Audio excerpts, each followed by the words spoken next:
Good morning, children. In previous lecture, I have explained about the colloidal particles are having a particular charge. They may be negative charge or may be positive charge. And it is the reason that since particular colloids have a particular charge, so there are repulsion between the colloidal particles and the colloids are stable. It means what? The presence of charge on colloidal particle, since all these charges are same for a particular colloidal solution, so since colloidal particles are having the same charge and there are repulsion and they do not coagulate very easily. In previous lecture, I have given some data that which type of colloids are having positive charge, which type of colloids are having negative charge. In today's lecture, I am going to explain the concept or the theory by which some charges are developed on colloidal particles. Now, come today's notes. Theories for the origin of charge on colloidal particles. Basically, there are two theories. The first theory is due to frictional electrification. So, due to electron capture by Soul particles during electrodispersion of metals, their colloids are negatively charged. Already you have seen the colloids of metal like silver, gold or platinum. These colloidal souls are of negative charge. Why negative charge? Because the souls of metal are prepared by Bradig's arc method. Already we have learnt the Bradig's arc method. During the sparking of the electrodes of metal, electrons are captured over the colloidal particle and hence the colloidal particles of metals are of negative charge. Now the second concept, and this is the most authentic concept, due to selective adsorption of ions and or due to formation of electrical double layer. So be focused here more. Now see, this is most accepted theory for the development of charge on colloidal particles. Now, I am going to explain this concept by a particular example. Now, colloids of AgI, silver iodide, may be positive or may be negative charge, which is based on preferential adsorption of ions. So, colloids of silver iodide, it may be some time of positive charge or it may be some time of negative charge. Now, case 1. When silver nitrate solution is added to potassium iodide solution, the precipitated AgI adsorbs I- ion to give negatively charged colloids of AgI. Now look, AgNO3 aqueous plus Ki aqueous. AgNO3 is less and Ki aqueous is more. The precipitate form is silver iodide, AgI solid plus KNO3 aqueous. Now AgI adsorb on itself either Ag plus or I minus. So in this reaction mixture, the amount of I minus is more. It means on the surface of particles of silver iodide, I minus is adsorbed and it gives negatively charged colloids of silver iodide. So AgI slash I minus, which is negatively charged colloids. Now, the same colloid is prepared in reverse manner, and that is what? when potassium iodide solution is added to silver nitrate solution. Now see, then the precipitated AgI adsorb Ag plus to give positively charged colloids of AgI. Now look the example. Ki aqueous, this is less, plus AgNO3 aqueous, this is more. The precipitate form is AgI, silver iodide solid, plus KNO3 aqueous. Now in the reaction mixture, already I have told AgI adsorb on its surface either Ag plus or I minus. So in the reaction mixture, availability of Ag plus is more. So on the surface of particles of AgI, Ag plus is adsorbed. So the colloids of AgI formed will be of positive charge. Now there should be no any confusion that silver iodide sometime it become negative charge, and the colloids of silver iodide, colloid of silver iodide sometime become negative charge, and colloid of silver iodide sometime become positive charge. It is due to preferential adsorption of ions. Now look the second example. When, case 1, when FeCl3 ferrichloride is added to excess of hot water, a positively charged sol of hydrated ferric oxide is formed due to adsorption of Fe3 plus ion. That is, we get Fe2O3.XH2O slash Fe3 plus ion. So the hydrated ferric oxide sol is positively charged when FeCl3 is added to excess of hot water. Now case 2, see this. Now the same FeCl3 is added to aqueous solution of sodium hydroxide. Then we get a negatively charged sol of hydrated ferric oxide due to adsorption of OH minus ion. So we are getting Fe2O3.XH2O slash OH minus. Now we have studied about the preferential adsorption of two cases.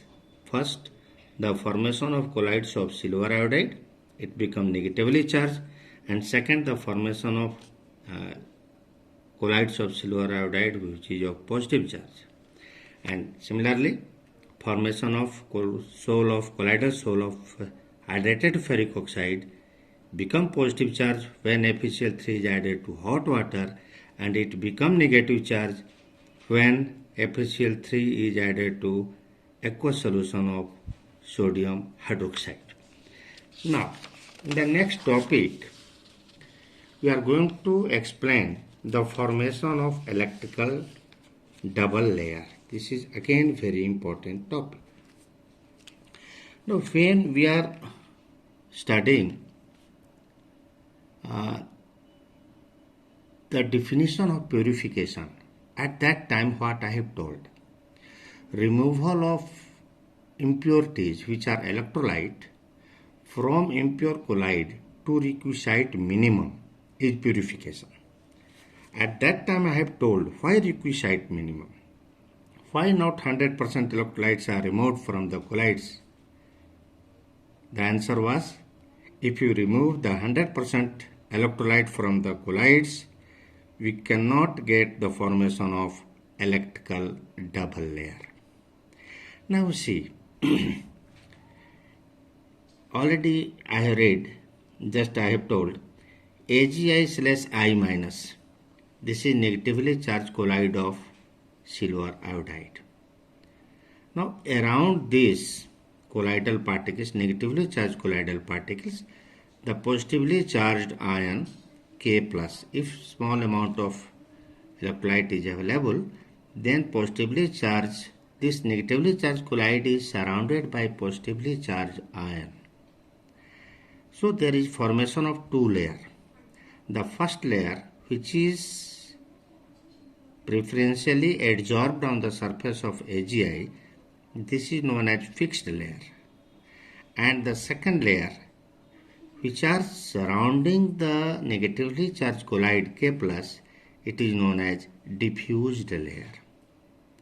And there is force of attraction, electrostatic force of attraction between fixed layer and diffused layer. And due to formation of electrostatic force of attraction, both layers are very stable. Now similarly, we see that if the colloidal particle of AgI is positive, so AgI/Ag plus, it is surrounded. Ag plus is fixed layer, which is preferentially adsorbed on the surface of particles of AgI, and I minus is surrounding the positively charged colloid. And this I minus is here diffused layer. Now see, the colloidal particles got positive or negative charge due to selective adsorption of ions on colloidal particles known as fixed layers. Just I have told. This layer attracts counter ions from the medium, forming second layer, which is diffused layer. Now, the combination of the two layers of opposite charges around the colloidal particle is known as Helmholtz electrical double layer. Sometimes teacher may ask, Helmholtz electrical double layer. Now see, if one is telling, sir, AgI/I minus is negatively charged colloid, and if electrical double layer is formed, then it looks like positive charge colloid. Suppose you have purchased a briefcase of VIP of red color, and you are putting a cover of green color. Then without the green color cover, the color of your briefcase was red. But the green color is covered over this briefcase. The color of briefcase become green. In the same manner, if there is no formation of double layer, this AgI particle is negative charge, and if there is formation of double layer, the outer part is positive charge, so it seems like positive charge. So negatively charged colloid, due to formation of double layer, it become of positive charge colloid, and positive charge colloid due to formation of electrical double layer become of negative charge. Now there is a term, and that term is electrokinetic potential or zeta potential. Already I have told there is electrostatic force of attraction between fixed layer and diffused layer. So there is some electrostatic force of potential difference. Now see the definition. The potential difference between the fixed layer and diffused layer of opposite charges is known as electrokinetic potential or zeta potential. The potential difference. It means more is the value of potential difference and higher is the value of electrokinetic potential or zeta potential, and more is the stability of colloids. Now see the analogy. Suppose you are putting the cover on red colored briefcase by green color, and that cover is not so tight, it is loose, then the chances for the formation of scratch on the loose cover is more in comparison to the tight cover.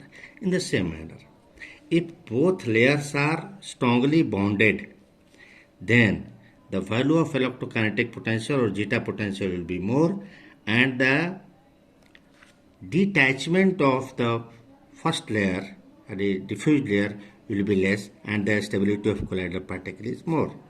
Now read some lines. The presence of equal and similar charges on colloidal particles is responsible for stability of colloids. Since repulsion takes place between similar charges, so the coagulation does not take place easily. Already I have told, for the stability of colloid, Similar charges on colloidal particles are responsible because due to the presence of similar charge, the repulsion is more. Now note, higher is the value of zeta potential, more is the stability of colloids. Now come to the next topic. And this topic is topic number 6. It is the property of colloidal particles, and this property is electrophoresis. Already I have told that colloidal particles of a particular colloid are having either positive charge or negative charge. So to detect the type of charge on colloidal particle, this property electrophoresis is used. Now look the definition. This is very important for CBSE board point of view. The movement of colloidal particles under the influence of electric field is known as electrophoresis. Again see, the movement of colloidal particles under the influence of electric field is known as electrophoresis. It is used to detect the charge on colloidal particle. Look this diagram. Now in this there is U-type apparatus, and here two electrodes are taken. This electrode is positive charge and this electrode is negative charge, and by this funnel you are pouring the colloidal soul. If the particles of colloids are moving towards positive terminal of electrode, anode, then the colloidal particle is of negative charge. And suppose the situation is opposite. If the colloidal particles are moving towards negative charge, cathode, then the colloidal particle will be of positive charge. Now this is the concept of electrophoresis. Now property number 7. This property is coagulation or precipitation. Already I have told the stability of lyophobic soul is due to the presence of charge on colloidal particles. If charge is removed, then the particles settle down due to the force of gravity and coagulation take place. Now look the definition. The process of settling of colloidal particles is known as coagulation or precipitation. The process of settling of colloidal particles is known as coagulation or precipitation. Now see, when coagulation takes place, if colloidal particle is either of positive charge or of negative charge, there is repulsion between the particles and the colloidal particle does not settle down. And if by any means the charge on colloidal particle is removed, the colloidal particle become neutral, then due to force of gravity, this colloidal particle settle down and coagulation or precipitation take place. Now, coagulation of lyophobic soul. Why I am talking about lyophobic soul only? Mind it, lyophilic souls are very stable. They are not easily coagulated. So the question is only for the coagulation of lyophobic souls. The coagulation of lyophobic souls can be carried out in the following ways. Now see the ways. Now, in each way, only one agenda is this: how the charge of colloidal particles are removed, how the colloidal particles become neutral. Now, this point 1 is by electrophoresis. So you see how by electrophoresis the colloids may coagulate. Suppose you are doing excess electrophoresis. So by excess electrophoresis, the charge on colloidal particles get discharged and the colloidal particle will be neutral and coagulation take place. Follow it. By electrophorese, already I have told, during electrophorese, negatively charged electrode, negatively charged colloidal particles are moving towards anode, and positively charged colloidal particles are moving towards cathode. Due to that movement, the colloidal particle get discharged, and if electrophoresis is done for long time, then all the colloidal particles become neutral and coagulation take place. B. By mixing two oppositely charged sols. Suppose one colloid is of positive charge and other colloid is of negative charge, and you are mixing equal amount of both the colloids. Then negatively charged colloid sol will neutralize the particles of positive charged colloid sol, and this method is known as mutual coagulation. And this type of coagulation is known as mutual coagulation. One example is here.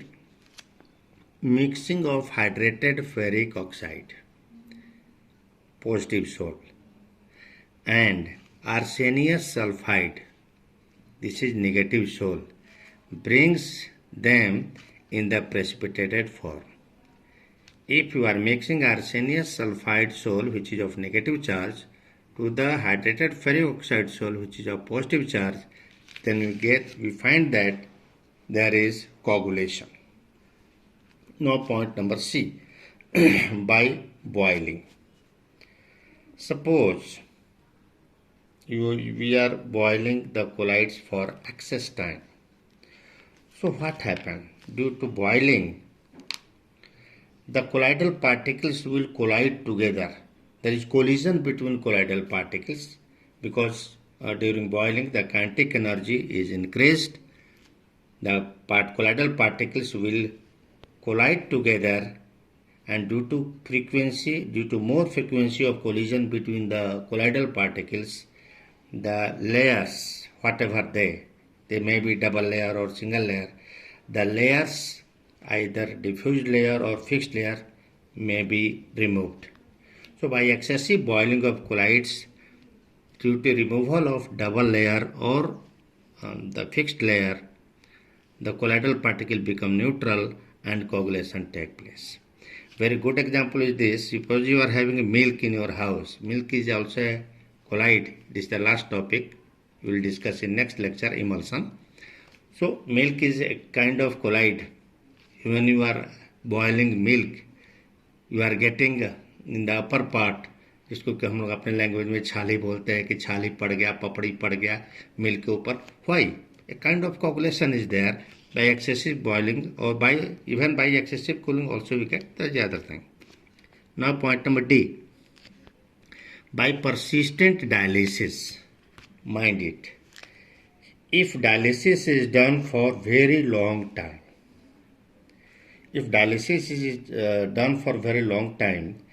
then what happens? All the available ions are removed from the colloids. So the topic is by persistent dialysis. By dialysis, colloids are purified. But if the dialysis is done for long time, then all available ions are removed and there is no formation of electrical double layer.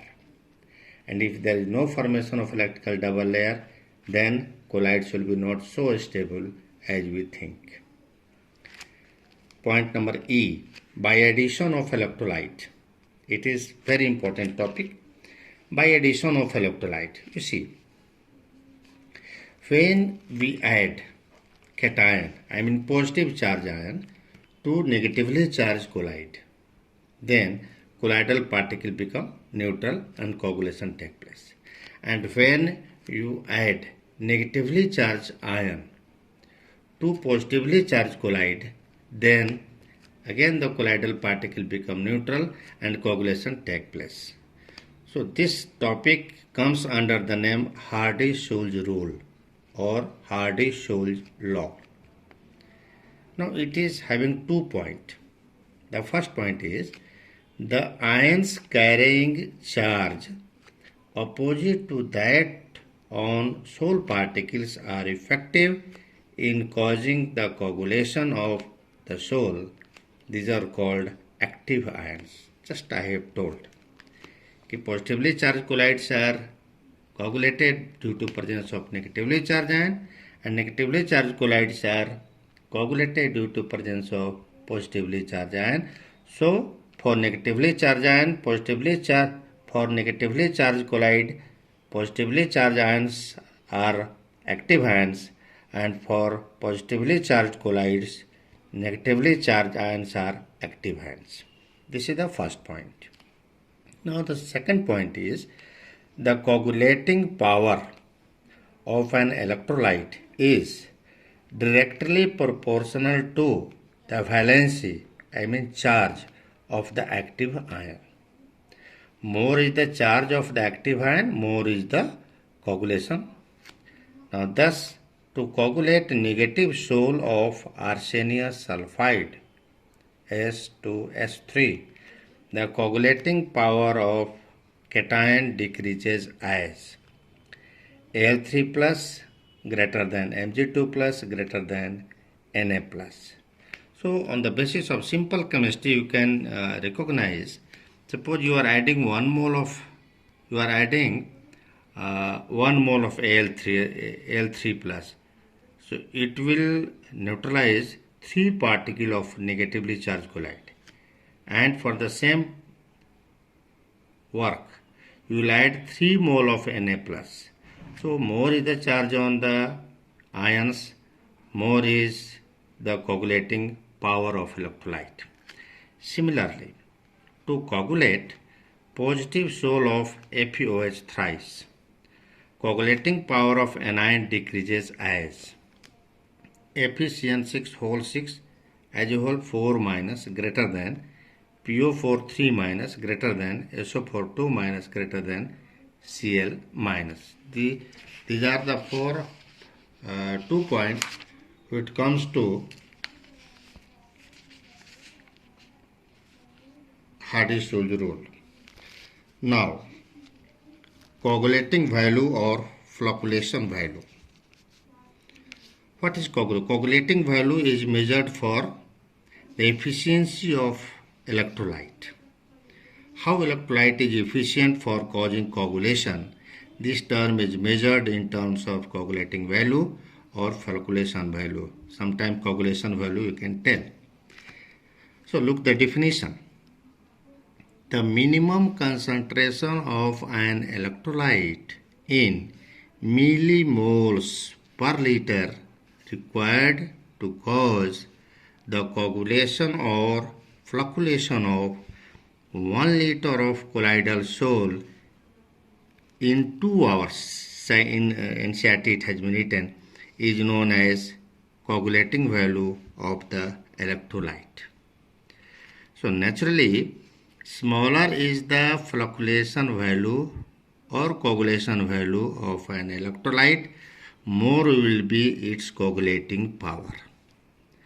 Naturally, the number of millimoles of electrolyte added to 1 liter of colloid to cause the coagulation. If the number of millimoles added is less, it means the coagulating power of the electrolyte is more. Now, this is other topic, protection of colloid. How colloids are protected? Now you see. The process of protecting the lyophobic colloids. Why again lyophobic colloids? Because lyophilic colloids are comparatively more stable. So we are talking about the protection of lyophobic colloids only. The process of protecting the lyophobic colloids from precipitation by the electrolyte due to the previous addition of some lyophilic colloid is known as protection of colloid. What conclusion you have drawn? What conclusion you have drawn? If we are adding some lyophilic colloids to lyophobic colloids, then the lyophobic colloids become stable. How it acts? Look this figure. the big circle is representing lyophobic salt and the small circle are representing lyophilic salt. If we are adding some lyophilic salt to the lyophobic salt, these particles of lyophilic salt surround over the particle of lyophobic salt. Lyophilic salts are water loving, and already you know lyophobic salts are water hating.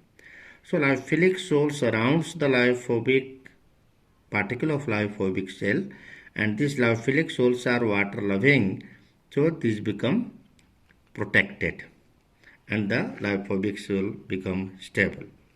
Now see some example of protecting colloids are gelatin, hemoglobin, egg albumin, etc. Now the power of protecting ability of lyophilic colloid. It is measured in terms of gold number. Although gold number is not given in your NCERT, but for your knowledge you should know. What is gold number? The concept of gold number was given by Zsigmondy. The protecting power of protecting colloid and lyophilic salt is measured in terms of gold number. Now look the definition seriously.